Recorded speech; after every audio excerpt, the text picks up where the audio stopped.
Hi,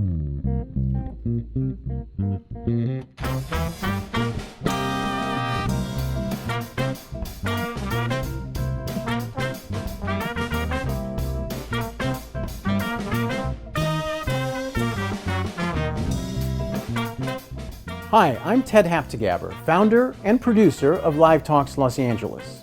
Thanks for joining us. Since we started over a decade ago, we have brought you hundreds of conversations with storytellers, writers, actors, musicians, humorists, chefs, and thought leaders in business and science. You can watch and hear most of these in our YouTube channel and our podcast. For details, visit livetalksla.org. And now, here's the show you've tuned in to see.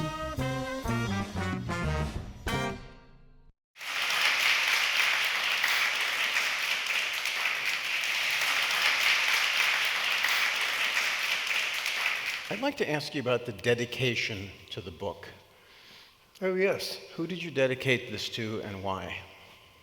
I dedicated it to Harold Mann, who was my geography teacher at school. I went to school in Dorset, in southwest England, and it's funny, no one has asked me that question yet, and I'm so thrilled because there's usually at school one or two of the teachers who you remember for the rest of your life.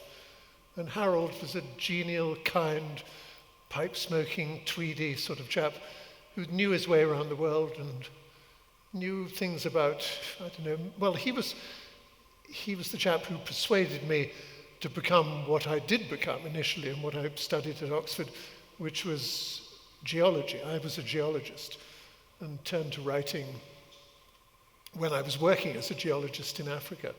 So he, more than any, both he in school and then James Morris, of whom I'm sure you know, when I read a book by him when I was working as a geologist in East Africa, these two people changed my life in a very profound way. And James then went on to change his life in a very profound way because he turned into Jan Morris in 1974. So there's a lot of changing going on between these two people. But certainly Harold Mann, and we found a picture of him, and I went to a very obscure boarding school in Dorset. And I think they at the school are thrilled that one of their teachers has found his way into the dedication of a book which was published in New York. I'm always fascinated. I mean, there's significant others and children and parents who get dedications, and then a dedication like that caught my attention, and I thought we should talk about that. Before we get into the book, I want to ask you something. I've done almost 500 of these events, and whenever I have an author on stage who's as prolific as you are, 20-some books? I think 30-something now. I'll have people say to me, I'm sure it's interesting, but I haven't read any of his work, and it's a little intimidating for me, so I'm not sure it's for me. This happened with a T.C. Boyle event once. So what I'm going to ask you is, what would the essential Winchester be? If somebody needed to read one or two of your books, which ones would you... I mean, of course, we want them to read this one and get this one out into the world, but you know what I'm saying? What would the essential Winchester be? I sort of think it's a very sweet question, really. I mean, putting me in a slightly difficult position, but the book that remains my favorite was a book I did, and it sold recently, and it's still in print actually, called The River at the Center of the World, which is about the Yangtze. And I spent about a year traveling up the Yangtze all the way from where it debouches into the East China Sea near Shanghai and all the way up through Nanjing and Wuhan and Chongqing, and then turns sharply north and eventually wiggles its way up to Tibet. And so, together with a young woman called Lily, we ventured up, did something which not very many people have done, and wrote a book which remains, to me, the nicest book I've ever done. My bank manager would have a different view, though, because The Professor and the Madman, which, incredibly, they're bringing a 25th anniversary edition out this year. That sold many, many more copies by several orders of magnitude. But so I think those two books would be the quintessence, if you like. But then the other day, someone, I was both flattered and horrified in a way. He wrote an essay using ChatGPT-4 in the style of Simon Winchester. And it's better than anything I've ever written.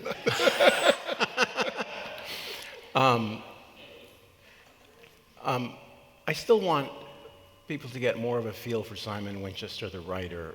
So what triggered Simon Winchester, the geologist, to become a writer? Well, the story will take about 3 or 4 minutes to tell. Please. So I get this not terribly good degree in geology from Oxford. And if you don't get a terribly good degree, and it's 1966, and you can't go into research, then the thought is go into trade, which at Oxford is something you don't normally do. And the degree was bad enough that it was not just trade, but trade in the colonies. So off I went to Uganda, which was just sort of heaving it out of the colonial yoke, and went to live in a tented encampment in a village called Kayenjojo on the Congo border, just north of the Ruwenzori Mountains, which are particularly spectacular. And I was quite a climber in those days. And so in all ways I was happy. Kayenjojo is beautiful, the mountains were lovely. Incredibly, for a 21-year-old, I had 25 Ugandans working for me. I had a Land Rover, and the work was not at all arduous. So I used to go on climbing expeditions every other week. But most significantly, I would get books there was a British Council library about 20 miles away. And I used to get books mainly about climbing. And one of them was published by Faber in the 1950s called Coronation Everest by James Morris. And I remember reading this book by the campfire one night. And it was James, who was a reporter for the London Times, who had been assigned to cover the expedition that ultimately got to the summit of Mount Everest on the 31st of May, 1953. And using a very elaborate system of codes and cunning and so forth, James got the news of the success back to London to be printed in the Times on the morning of the Queen's coronation. It's odd that we should be talking about it just 10 days after the King's coronation. And I remember 1953, I was a schoolboy, and we got cakes with pink icing, I remember, and a television set, the first time I'd seen a television, to watch this event unfolding.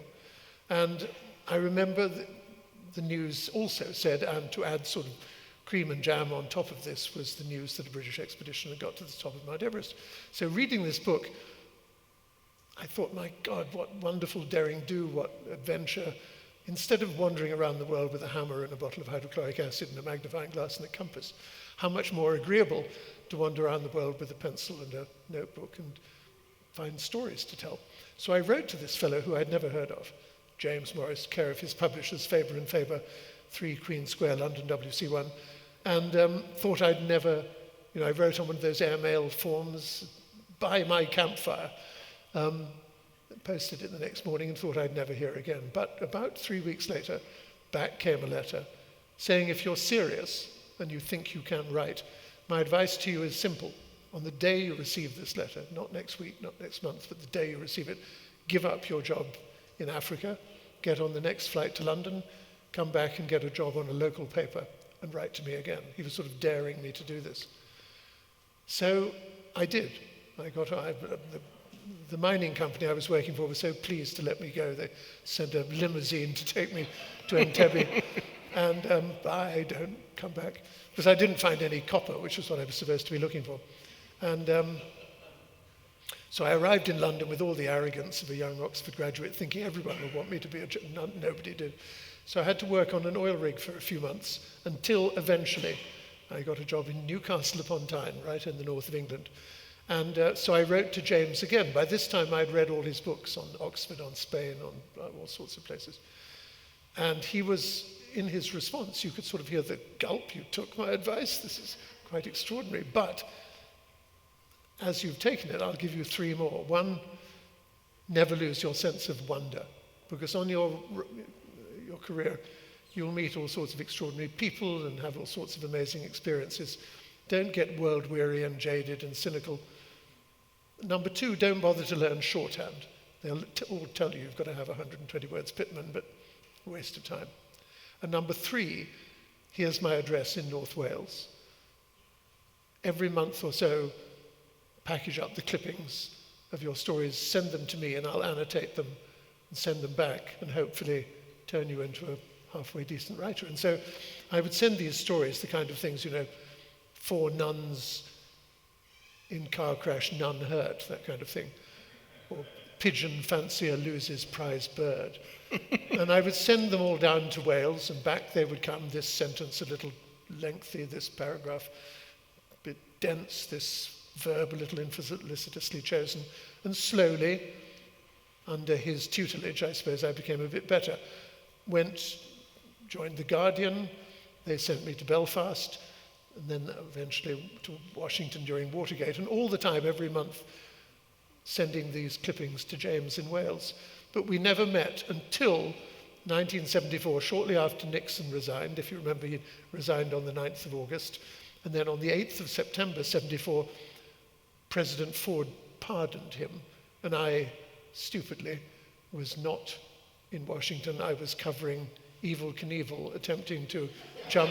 And I got a terrible wigging, I remember, from the foreign editor when I rang, said where I was, and he said, "You idiot." He said, "You're an idiot because Knievel didn't even have the decency to kill himself. If he had, it might have made page 1, but in fact he merely hurt, so page 23. So then Washington sort of quietened down, and I decided to go on holiday, and specifically to go climbing in North Wales. And I went with a young woman from The Guardian who was a climber as well. And we were driving up the M5, and she said, "Doesn't your friend James Morris?" Because everyone knew that James had sort of turned me into whatever I had turned into. And I said, "But I've never spoken to him." When we got to the hotel, in Pen-y-Gwryd Hotel in North Wales, she found his phone number in the book and rang him up and then pressed the receiver to my ear. And I was terrified. But James then said, "Well, where are you ringing from? Washington? Because I read you every day. I mean, I've created you." And I said, "No, I'm in the Pen-y-Gwryd Hotel. Anyway, come for tea." So, to cut a very long story short, and I apologize, the next day, Jackie and I went climbing, came down from the hills in the early evening, motored to this little village called Llanystumdwy, and there was the house, parked the car, and you could see the glass panels to the left and right of the front door. You could see parquet floors and nice carpets, and we were filthy dirty because we'd been up on the hills. So I rang the doorbell, and we were both kneeling down, taking our climbing boots off. And the door opened, and a woman appeared. I looked up and I said, "Oh, hello, I'm Simon Winchester. This is Jackie Leishman. You must be Mrs. Morris." And this person said, "Oh, no, I'm James, actually." So I stood up and I said, "Well, people were wearing long hair at the time." And I said, "I'm so sorry.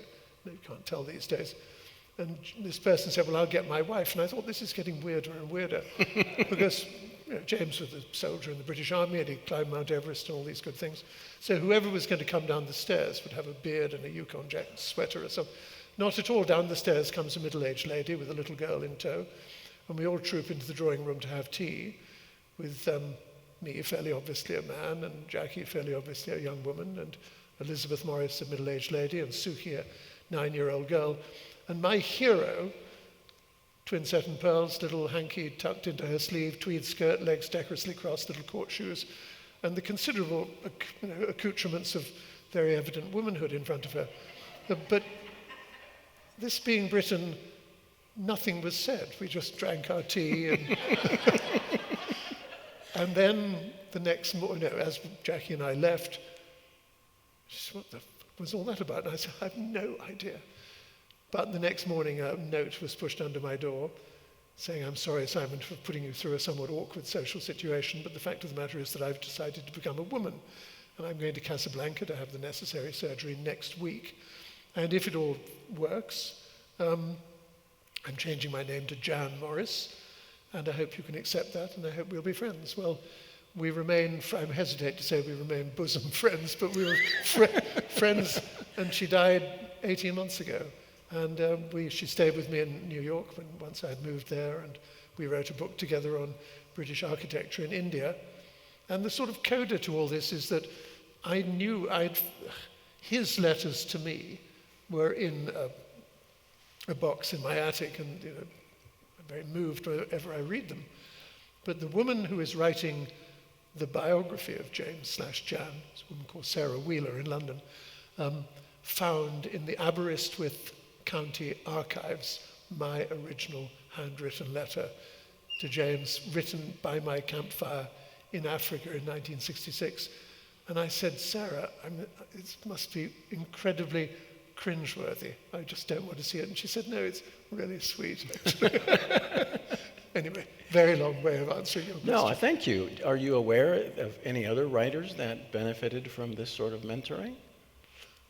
No, someone was giving a lecture on how to be a writer. First get a bad degree in geology from Oxford and then make good friends with a transsexual. Okay, so for the next few minutes, we're going to use words like knowledge and information and data and facts and wisdom. But before I get into that, I have two questions about the book. And you write about such different topics. Has this one been brewing for a while? When did this start? When did this? No, I have to be entirely honest with you. It wasn't brewing at all. It was. I had finished. The last book was about land ownership, how land ownership has changed geography and all sorts of things like that. And someone said to me casually one day, "Did you use Wikipedia? Or did you use Google a great deal?" And I said, "Yeah, a huge amount, because COVID was going on, I wasn't doing a great deal of traveling."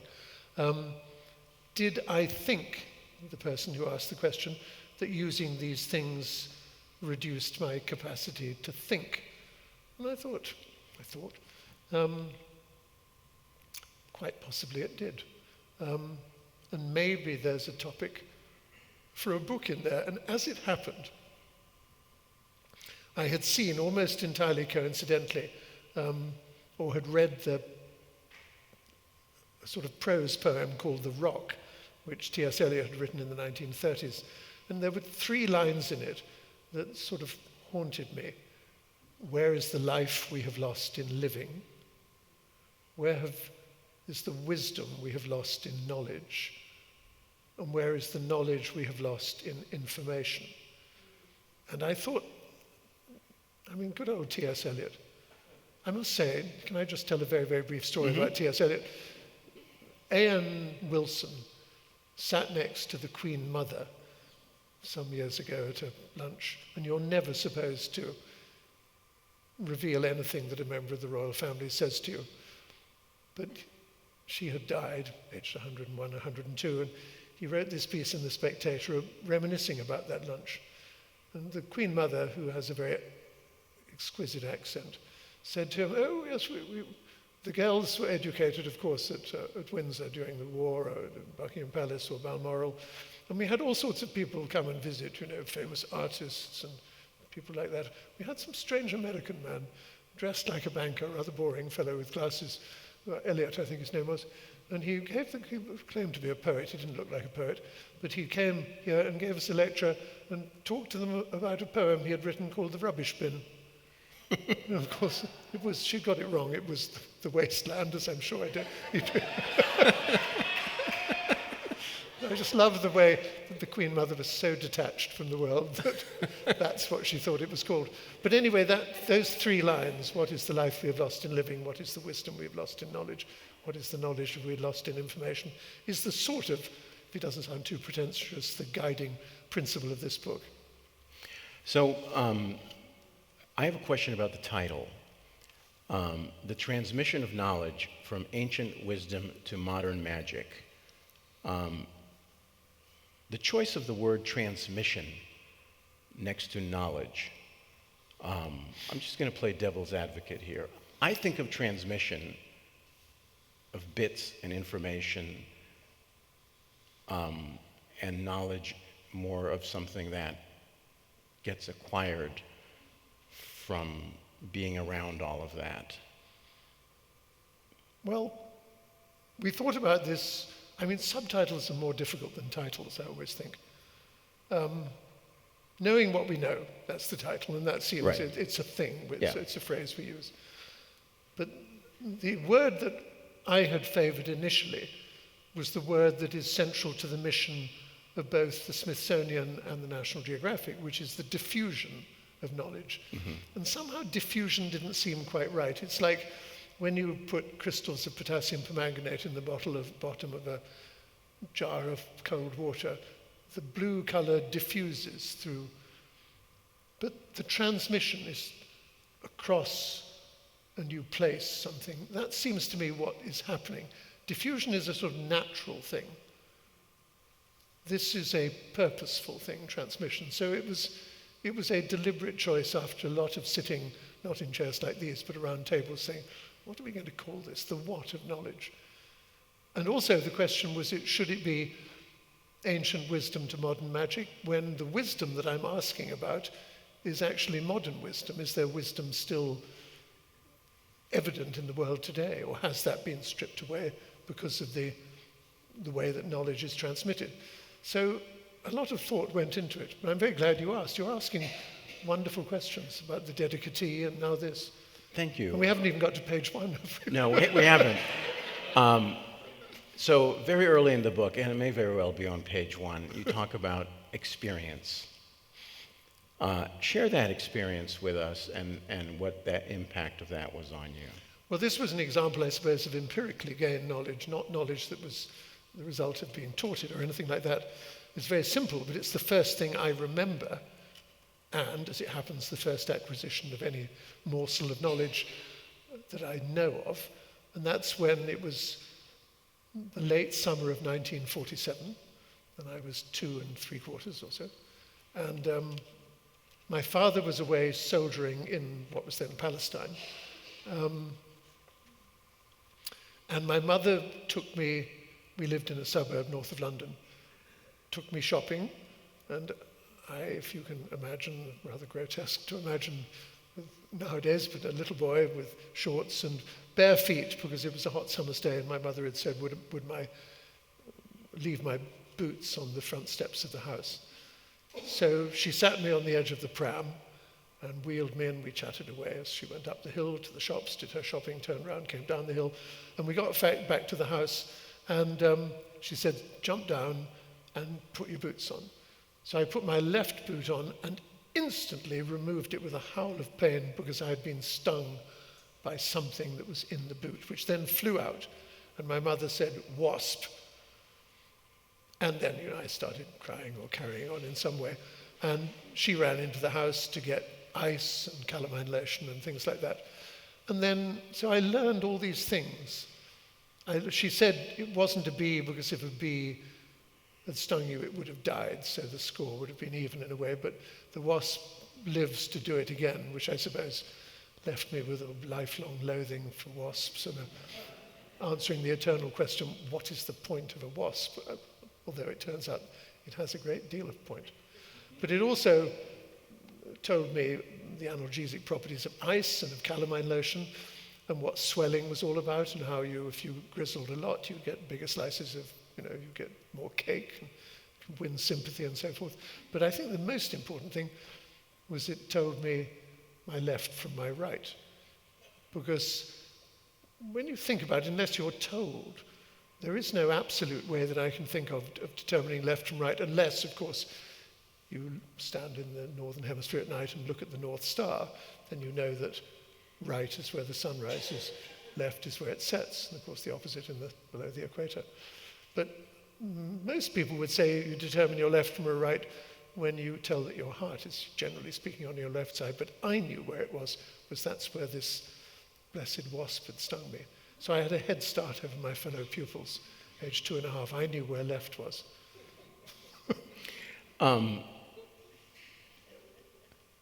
Teach your children well. What was Simon Winchester like in middle school? And Golly, you are asking strange questions. It's funny because I became head of school and captain of rugby and all sorts of good things, but there was a cricket match. So school in England ends rather later than in America, so it was early July, I think. And it was the final school cricket match. I was head of school, and maybe there were 4 more days of term to go. And they had built this beautiful new science block in the grounds. And I, at A level, which is the way we examine children at school, I was doing chemistry, physics, and zoology. And there was a boy called Wood who was on the opposing cricket team, and he, I think he had been bowled out, so he was free to nothing going on for him. So I said, would you like to come and have a look at the new chemistry lab? And he said, oh, yes. Because he did arts and that sort of thing. I don't mean to be dismissive in an art gallery, but he didn't do science. So we went upstairs to this beautifully equipped, very expensive laboratory. And I said, would you like to see an experiment? He said, oh, yes, yes. I said, well, there's a very special experiment called the thermite experiment, where you take thermite, which is a mixture of aluminium, or aluminum, as you say, and magnesium oxides, sort of a grey powder, and you put it in a crucible and put that on a gauze on a tripod, and then light it. You put a stick of magnesium ribbon into it and light that, which burns down and ignites this pile of powder. And it's used generally because it creates a very high temperature. And they use it for welding tram lines together in cities where the tram line is broken. They dig a hole and put it thermite, and it welds the two things together. But I'd put rather too much powder in the crucible, and it began spectacularly. It glowed red and then white, and this immense amount of heat radiated outwards. And I thought, this is going well, but it did what it should not have done. It melted the crucible. It melted its way through the gauze. It dropped onto the shiny mahogany desktop, melted straight through that, went down rather like that scene from Alien into the floor. We ran down to the physics lab, which was the lab beneath us, saw this thing come through, this blob of metal, which went 2 floors down. I think it was £25,000 worth of damage it did. And the headmaster, a man called Ian Hamilton, who resigned himself and went off to breed greyhounds, called me into his study and said, Winchester, I know you're head of school and captain of rugby, but I think it would be best if you left, like today. So I was expelled. So I was not a very good student, I'm afraid. But that was another set of experiences. Oh, yeah, yeah.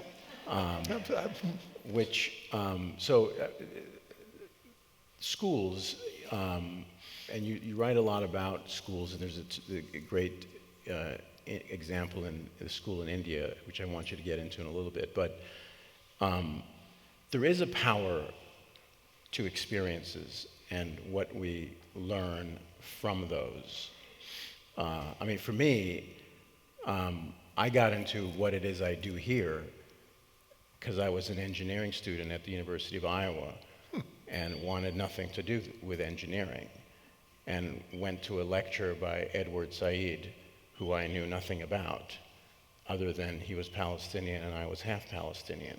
And I thought this might be interesting, or should be interesting to me. And I saw it was listed in this giant ballroom, and I immediately assumed this is clearly too big a space, because I didn't know. But it wasn't. And I walked in, and I was 5 minutes late, and there was no seat. And to me, that's like one of those, experiences that later shaped what I found myself drawn to. How well do you think schools or the school system introduce or create experiences? Oh, hugely. I mean, looking back at my school, it was a boarding school in Dorset called Hardy's School, not named for Thomas Hardy, even though he lived nearby, but a 15th century admiral. I was going to say that let me just digress briefly, if I may. The business of no experience is ever wasted was the last line of a letter that was sent to me when I was in prison. I think you know that I was in prison for 3 months in Argentina during the Falklands War. And this lovely old woman called Rosemary Theobald wrote me a letter about her experiences in Argentina when she was a child in the 1930s, but then ended the letter by saying, you know, everyone in Britain knows you're in prison and we're very sorry for you, and we're writing letters to you to keep up your spirits. But remember this, no experience is ever wasted. And that has always remained with me, that even though a horrible experience, you may tend to forget it, but they all sort of, in a way, shape you. And certainly that, being those months in a pretty miserable condition in Ushuaia, in southern Tierra del Fuego, it made me fairly stoical. And one of those things I remember saying is that if you ever feel like getting angry in prison, then just count to 10, but know there's nothing you can do which will change your situation. That lock is still going to be on that door. So don't get really angry because it won't do you any good at all. And I think that's remained with me ever since. I don't often get angry. I just count to 10. But going back to school, yes, I mean, the experiences of school and, you know, being at a boarding school. The school was in Dorset, and I, to save money, used to hitchhike home. And I used to dress, it sounds rather ludicrous, to attract motorists. I wore a bow tie, and they would screech to a halt. I don't know what their motives are, but they invariably gave me it. So I got back to London very quickly. But then we decided, because of this, it would be good to set up a hitchhiking contest. And so each November, I think it was, and the school sort of allowed it for the first few years. And my father, who was in a company that made cups, you know, silver cups for awards and things, had one engraved, the Hardy School Winchester Hitchhiking Cup. And the arrangement was that you'd leave school, you had 2 shillings and 6pence, old money, of course. You couldn't spend more than you had in your pocket. And people didn't cheat in those days. And you had to get to Gretna Green on the Scottish border and get the postmistress there, who was alerted. She would stamp a piece of paper to prove you had been there, and then you'd hitchhike back again. The first person back to school, and it would normally take about 2.5 days, would win the cup. When you think about it, it couldn't possibly happen today. And actually, can I tell you a rather vulgar hitchhiking story? And we'll move on to the book, I promise. Yeah. But, and I hope no one is offended by this. It has the potential, but I've started, so I've got to continue. So when I first came to this country once again in '62, I hitchhiked all around it and had an amazing time. And very, very easy. The next year, '63, I came over and I was going climbing in the Rocky Mountains. And I had my full climbing gear and big ice axe on the back of my rucksack. And I was stuck in Wheeling, West Virginia. And it was late at night. And parenthetically, I should say that I was sexually completely unaware. So I'm on this dark street, about 1:30 in the morning, and a Ford Fairlane pulls up beside me, and a chap rolls down the window and says, "Hi." And I said, "Good evening." And he says, "Do you want a blowjob?" I had no idea what that was. So I said, "Well, it's awfully nice of you, but I've got one at home." And he got really angry. And he drove his car across the sidewalk, so I couldn't make any further progress. So I could do nothing else but take my ice axe and smash his windshield with it, and then run like hell. And I ran to a street where there's some lights, and I found an all-night diner. And I said, "Oh, I'm a 17-year-old schoolboy, and some man has made some suggestion which seems rather disagreeable to me." And calm down, have a cup of coffee. And they had a whip round. They got enough money to put me in a taxi to send me to the Greyhound station, and I got an all-night bus to Columbus, Ohio. So sorry, it's nothing to do with the book. Well, let's get to the Indian school experiment. My publisher will kill me, I tell you. The Indian school experiment. Oh, the Indian school, right. Yeah. Well, this was in 1971 when I covered the war that led to the founding of Bangladesh. So this was when Pakistan, if you remember, was East Pakistan and West Pakistan. And East Pakistan, the Bengalis rebelled, and there was a war which the Bengalis, with the help of the Indian army, won, and Bangladesh was created. And it was a as far as wars were concerned, it was a kind of jolly little war to cover because it was short and sharp and mainly involved tanks. So there were about 10 of us journalists who covered it, and we all did from the Grand Hotel on Chowringhee in Calcutta. And there was a young, very pretty woman who was the sort of guest relations officer. And she was called Shukla Chakravarti. And she became sort of mother hen, den mother to the half dozen or 8 of us who were the correspondents, and soothed our fevered brow and helped us get telex calls and so forth out to send our stories away. And we all loved her. We thought Shukla was just a saint. And I kept in touch because I then, a few years later, moved to India, and I kept in touch with her. She married, became Shukla Bose, and had a daughter, and I became her godfather. So we kept in touch as a family. And Shukla climbed her way up the greasy pole of Indian commerce and became a pretty senior person in some company.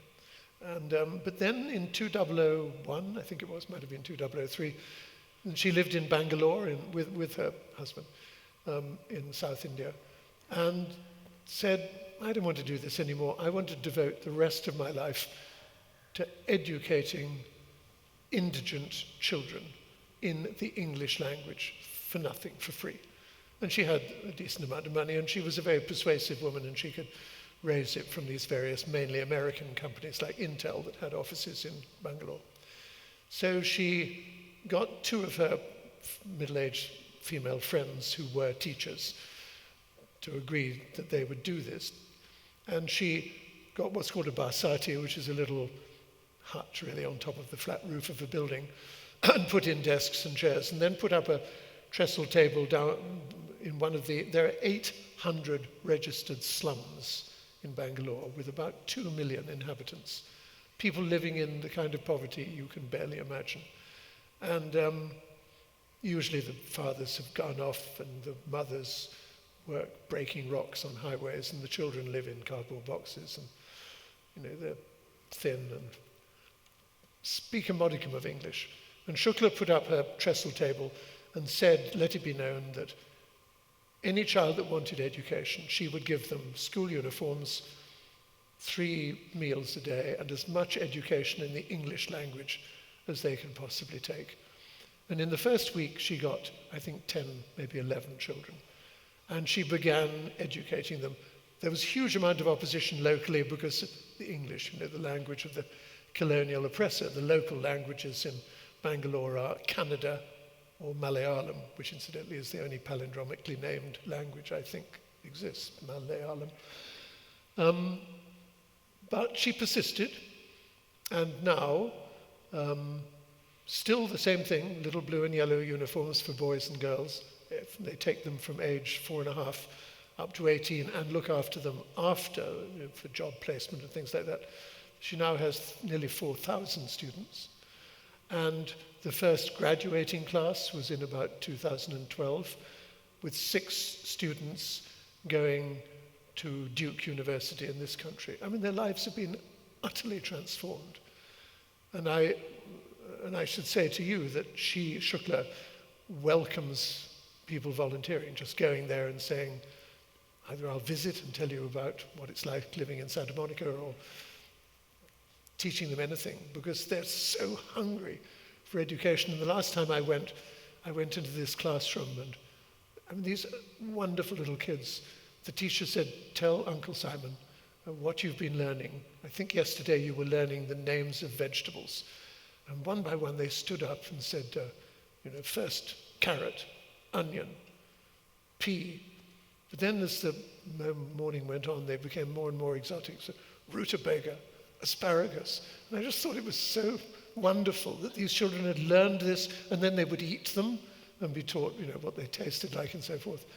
And the other wonderful thing, I mean, I know you've only got a limited amount of time, but this particular story I think is so touching. The education doesn't only go downwards from the older generation to the younger, it goes back up the chain. And one day I was in Shukla's office and the telephone rang, and she put her hand over the mouthpiece and said, it's the Commissioner of Prisons in Bangalore City. That's usually bad news because the father of one of his children has probably killed himself or been executed or something. But she had maintained that family was hugely important, and no matter what their fathers had done, and often they were in prison, the child should remain in contact. And so every month the child with one of the teachers would go to the prison and meet his or her father. And on this particular instance, the father of this particular child was a very, very dangerous criminal. He was a member of a gang, he had killed several, and his cell was absolute squalor, and he didn't wash, and he was violent and angry. And the meetings with his child were pretty unpleasant, although he did quieten down when the little boy came to see him. But one day the child said he had brought him a comb, a toothbrush, and a tube of toothpaste. And initially the man didn't want them, but one magical day he came to the cell, and his father had combed his hair and had brushed his teeth and had spruced himself up. And clearly something had changed.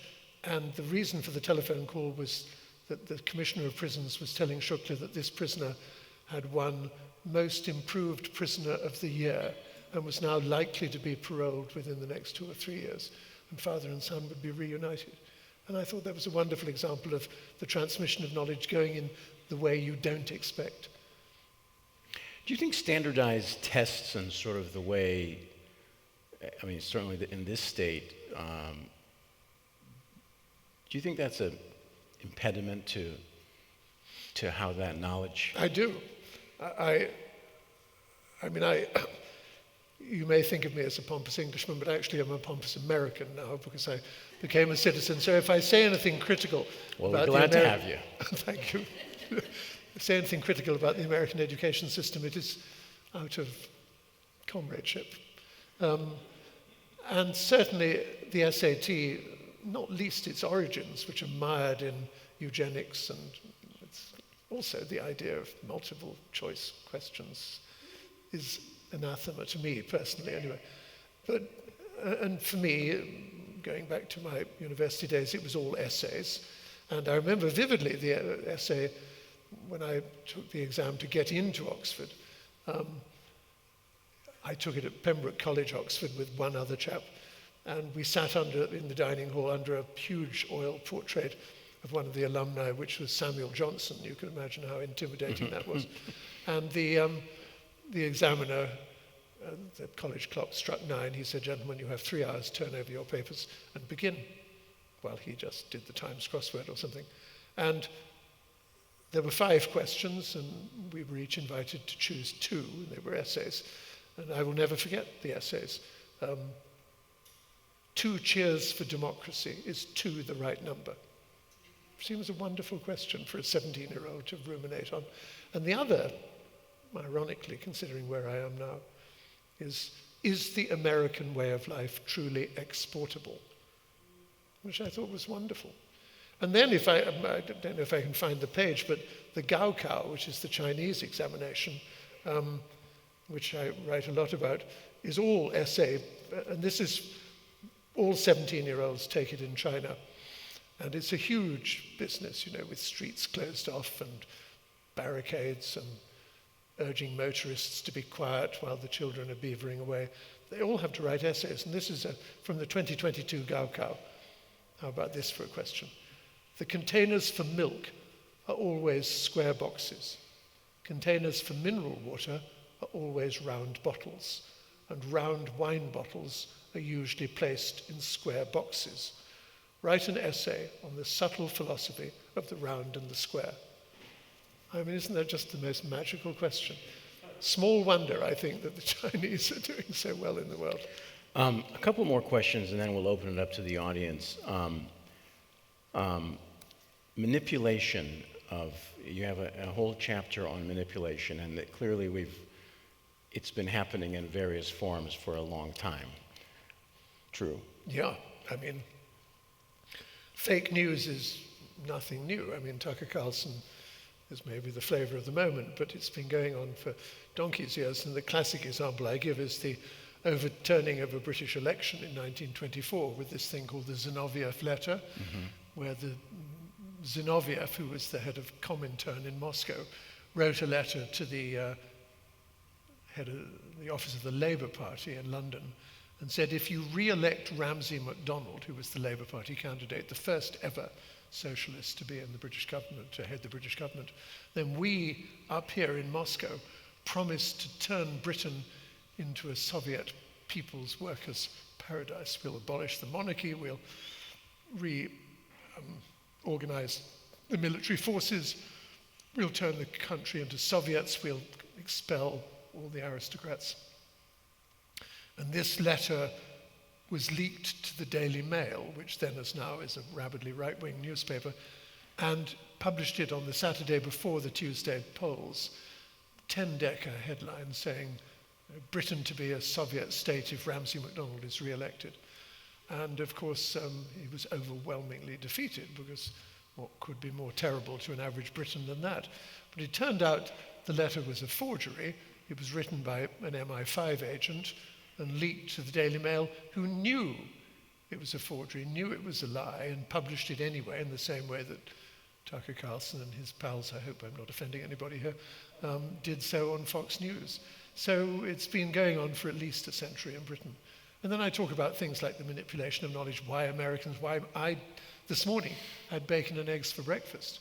That was all manipulation of knowledge by a man called Edward Bernays, who persuaded Americans in 1929 not to eat Mr. Kellogg's cornflakes, but because a doctor could attest, falsely as it happens, to the idea that while we sleep, we lose protein, and therefore have to start the morning with proteins like bacon and eggs.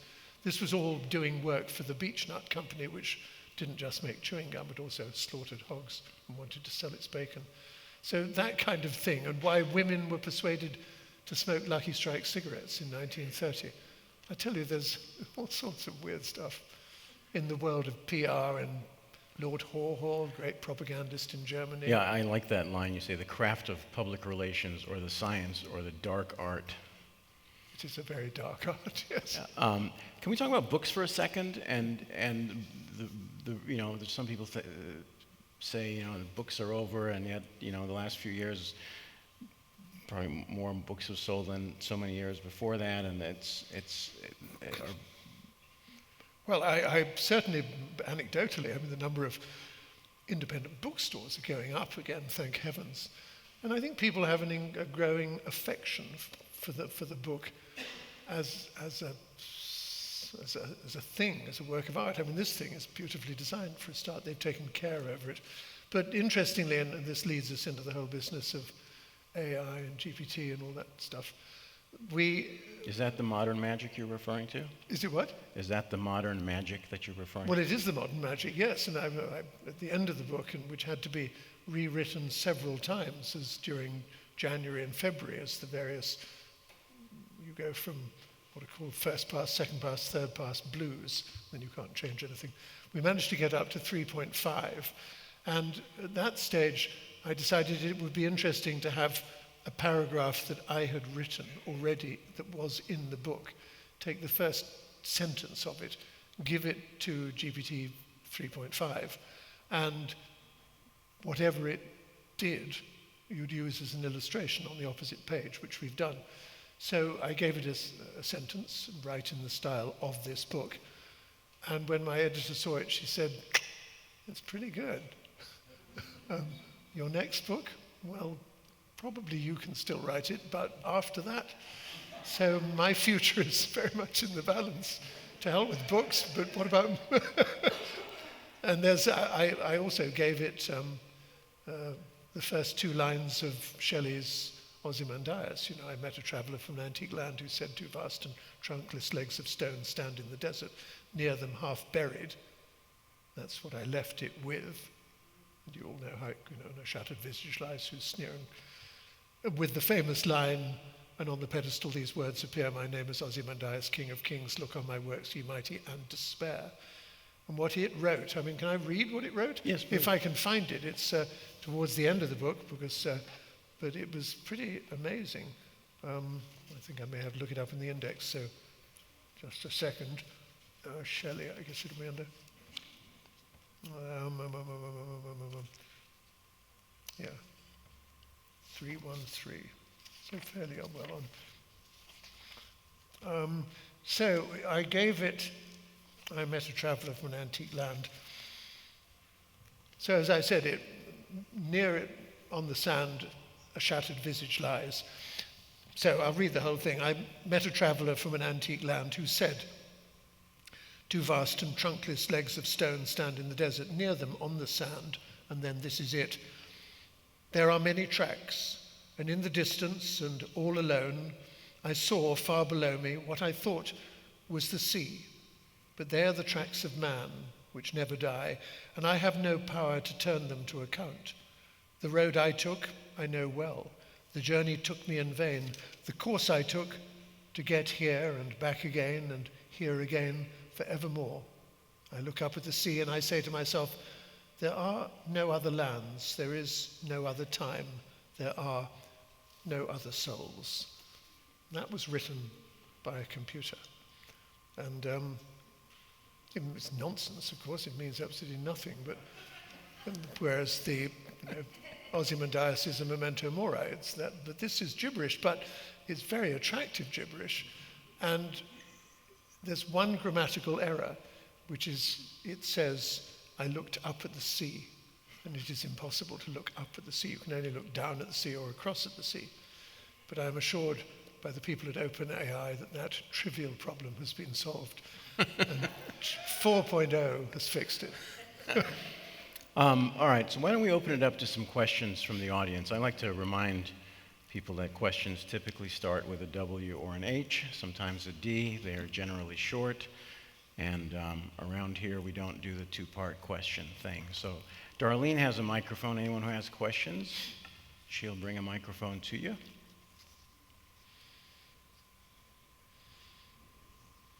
We covered everything. It's impossible. No, there's a stirring in the back. A tomato is being readied. Why did you decide to move to the United States and live here and become a citizen? You seem so British. Well, to be perfectly honest, I suppose I am, and it's ineradicable. But because of the hitchhiking experience in '62, when I got to meet President, I beg your pardon? No, yes, the man in the Ford Fairlane I would not wish to meet again, but, nor give him what he wanted. But no, I met President Kennedy. I was standing behind a rope in Sault Ste. Marie, Michigan, when he was opening a lock on the St. Lawrence Seaway, and someone pushed me forward, and English schoolboy wishes to meet you. That was nice. And then when I was hitchhiking in California, a man worked for NBC, and he introduced me to John Frankenheimer, who was making the movie 7 Days in May, and further introduced me to Kirk Douglas, who signed the straw hat I was wearing, which then blew out when I was in an open truck in Arizona a few weeks later. And I had coffee with Johnny Carson. So all these things, and the fact that I entered the United States with $200 in cash, and I left after 38,000 miles, because I went down to Mexico City or stayed in Oklahoma for a long time. I left over the bridge from Calais, Maine, to whatever it's called on the other side of the river, near Moncton, New Brunswick, and I had $182 left. The entire trip had cost $18 because Americans were so unbelievably generous. People took me in, they were kind, they were enthusiastic, and I'd lived to get there. I had, because it was my gap year before going up to university, and I had fallen in love in the way that a 17-year-old does with a 16-year-old Canadian girl. And to get the money to buy a ticket on the Empress of Britain, a Canadian Pacific ship that went from Liverpool to Montreal, where she lived, I didn't have to, but I chose to work in a mortuary, cutting up dead bodies, £11 a week, and £4 a body bonus. And I did that and made a lot of money as a result. But England was so dreary, death all around and so forth. And America, by contrast, was so positive and nice and sunny, and the people were so great. I thought, this is where I want to live for the rest of my life. So I did. I wouldn't hitchhike today, but... I know you rely on Wikipedia some and Google, but how much time do you do original research in libraries, universities? A huge amount. I mean, and the thing about, I suppose, all books really, but non-fiction particularly, especially when it's a big subject like this, you do have to go and see a lot of people. And the book I'm about to do, which I sort of mentioned in the green room earlier, is going to take me a lot of traveling. This book, however, in all candor, I have to say I hardly did any traveling at all. It was nearly all reading and telephoning and getting papers and so forth. I went to see Peter Burke, who's a professor or an emeritus professor at Emmanuel College, Cambridge, because he is sort of the dean of all things knowledge related. And oddly enough, his latest book, after writing book after book after book on knowledge, he decided, and he's about 90 now, he decided that he ought to write a book on ignorance, which has just come out. But he prefers to call it ignorance, because you ignore things rather than you're casually unaware of things. When you're deliberately unaware of things, and that looks into stubbornness, why people deny things that are as plain as the nose on your face, like climate change, or that the election was not rigged, this kind of thing. So to deal with stubbornness, and it reminds one also of what was it, Karl Popper, who said that knowledge is finite, but ignorance is infinite. Very, very true. So he has a book that is as big as any of his books on knowledge. But the next book, and indeed the last book, went to a lot of places and saw a lot of people. But as a result of that, this book, the acknowledgements are very short, because there were not many people to thank, because I didn't go and see many people. You mentioned when you were younger, you were in Uganda and you liked to climb. What was it like with the mountain gorillas at that time? No, wrong country. I mean, at least wrong mountains. The ones that Jane Goodall, they're over in Congo. And we, for what reason, I'm not sure, but the Ruwenzori, very different phenomena. These are mountains slap bang on top of the equator that rise to sort of 18,000, 19,000 feet. And because of the intense amount of particularly ultraviolet light from the sun, the plants become weirdly gigantic. You go through forests, for instance, of sorrel. I mean, sorrel is a reasonably big plant, but here it's like going through the redwoods, only you realize that it's sorrel. You can cut it up and add it to your salad or something. So there are strange plants, but no gorillas. At least I didn't see any. Let me stand up. Hi, Ted. Hello. Simon, hi, thank you. So I realize that a book about the history of the transmission of knowledge is not exactly the same thing as a history of knowledge. But I would just wonder if you're familiar with a book that's, for me, it's one of my top 10 big think books of all time. And that, in fact, is its title. Charles Van Doren, about 30 years ago. It's called A History of Knowledge. I have it. Thank you, good. Do you have any thoughts on it and how your book is similar, different? Well, okay. I mean, the Van Doren family I've come to know quite well, because Adam Van Doren is a friend, and then the chap who was it Charles Van Doren, who, maybe it's Charles you're talking about, but the one who won, that was the cheetah in that film, he taught Shakespearean studies in Torrington, Connecticut, which is very near where I live, and I came to know him quite well as well. But that book, is it simply called The History of Knowledge? 1993. Yeah, no, I have it and referred to it a lot. How can I be kind about it? I try to be, because anyone that writes a book, I think, deserves 9 out of 10 for trying. But I think it's, unless you have a very fine mind, it's pretty jolly impenetrable. I find that book very difficult. It's all there. It's a wonderful source for people like me, But I think what I try and do with my books is to make them, and it's a word I don't like using, accessible. And that book, I think, except obviously for you, I find pretty inaccessible. And there's a huge new book on information. I mean, like 1,000, 1,200 pages on the history of information, put out by Princeton University Press, which is a godsend for me, but utterly unreadable. You might as well read the phone book. His book is not as bad as the phone book, but it's very, I mean, the leading is so many words on a page. You normally keep to about 360 words a page. He's got about 500. Very tightly wound book. To me, a bear of little brain, difficult to read. I'm sorry, I shouldn't have been rude. It is an amazing achievement, just not a readable one.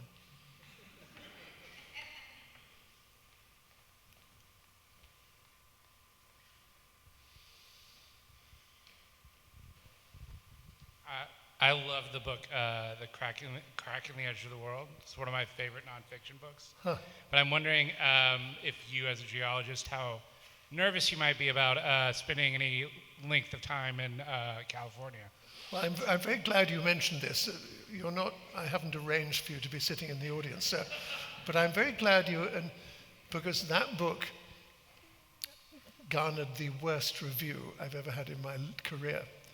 I had broken my arm falling off a horse, and I was sitting doing rehab or physical therapy and in considerable pain in a hospital in New York City when my editor of that book rang and said, "Simon, are you free?" And I said, yes. I was doing something that involved turning a wheel or something, and I got a couple of minutes respite from it.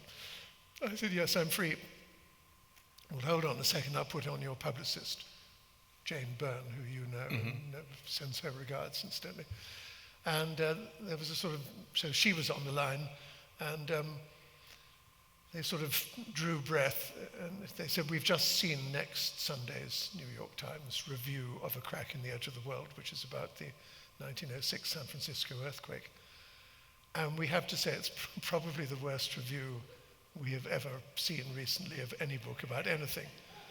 And there are two lines written by a man called Brian Burrow, and there are two lines which you may find particularly choice. The first is, "I hated this book so much, I wanted to drop kick it across the backyard," which is pretty bad, but the second one was worse. "If Doris Kearns Goodwin was the Miles Davis of modern American history, then surely Simon Winchester is the Kenny G." So it was duly published, and a torrent of sympathy poured in from friends of mine from all over the world because they all read your reviews. And of course it's sympathy touched with Schadenfreude. But 6 people, and I swear this is true, 6 people who were friends of mine who did not know each other all asked the identical question: "Did you sleep with this guy's wife?" And my reply to all of them was no, but no matter how ugly she may be, I jolly well intend to.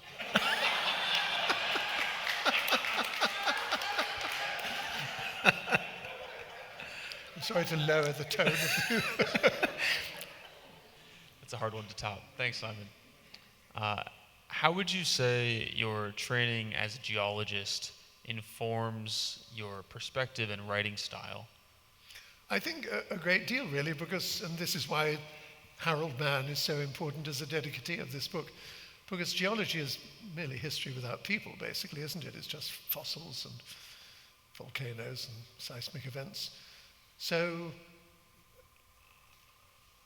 I was not good at history. In fact, and this is a confession I'm sure my publicist would not wish me to make, but in British schools, you take 2 series of examinations, one when you're 15 called O-levels, and then you specialize in 3 of those and take the A-level, and I think I've already said at A-level I took chemistry, physics, and zoology.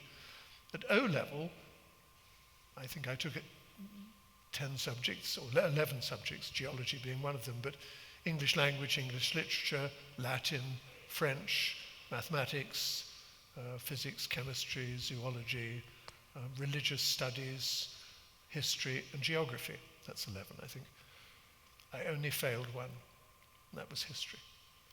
I was taught by a man called Rex Tomsit, who was an ex-naval officer, and he taught simply rote learning, 1485, the Battle of whatever, Agincourt or Crécy or something. And there was no human context, I didn't think. I mean, I'm making excuses for myself. I was mulish and stupid and I didn't do well. But all of a sudden, stirring antiquity and the origins of the earth and dinosaurs and volcanoes made it to me much more exciting, especially as the dates were sort of meaningless. There was no 1485 or 1310 or 1066. It was, this happened 50 million years ago, which sort of made it, in a funny sort of way, you didn't need to know anything specific, vaguely 50 million years. So I took long form history and ran with it, but human history I was awful at. And yet I've spent my career doing it, really. So I'm sure Rex Thompson is long dead, but I should dedicate it to him, really. But And let's do a final question. You mentioned that in a lot of your previous books, unlike this one, you use primary sources as a basis. And I wondered if you've given any thought to what the Simon Winchester 50 years from now will use as primary sources, because based on the way that we transmit our experiences, how radically they've changed from the printed words, newspapers and letters that you relied on in the past. it's very interesting, isn't it? Because there will be none of those emails. You look at, I remember my first real computer, I suppose, was a Macintosh SE30, which used those little floppy disks, which were no longer floppy as the bigger ones were. No machines exist today that, at least I have, that can translate those, retrieve the data that would be stored on those. So hundreds of letters that I've written will have disappeared. And you're quite right. How will a researcher 50 years from now tackle looking for information? Well, librarians are very aware of this, and good libraries, obviously places like the Bodleian and the New York Public and so forth.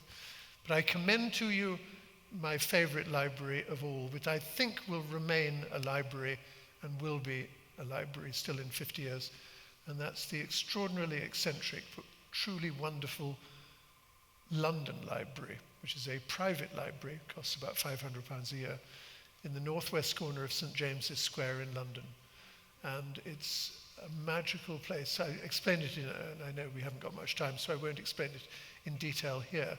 But if ever a library was built to address your kind of concerns and also to encourage true serendipity, you go in there thinking you want to know about X and you come out completely besotted with Y. Add to that that the president of the library, who until last year was Tom Stoppard, is now the love of my life, Helena Bonham Carter. It's a magical place. There's modern magic writ large. Join the London Library. Go to it next time you go to London. You will be enthralled and not depressed by the prospect that you, sir, have just advanced. Thank you, Simon. Thank you, Ted, very much.